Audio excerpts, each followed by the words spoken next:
a dye-it-yourself flower kit.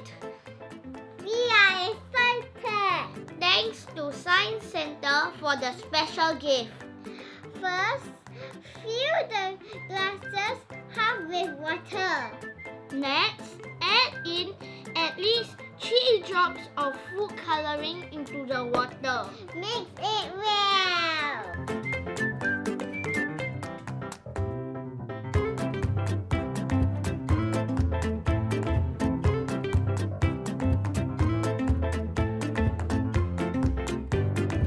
Now we trim the end of the stem at a 45-degree angle. Now we will place the flowers in the glasses. Now we will put the glasses at one side. We will wait and observe the color change in the petals.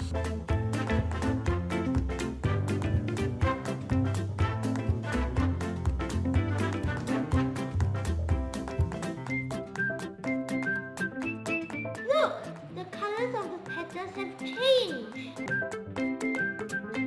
Now I'll trim the stalk. Now I will put the flowers into the water.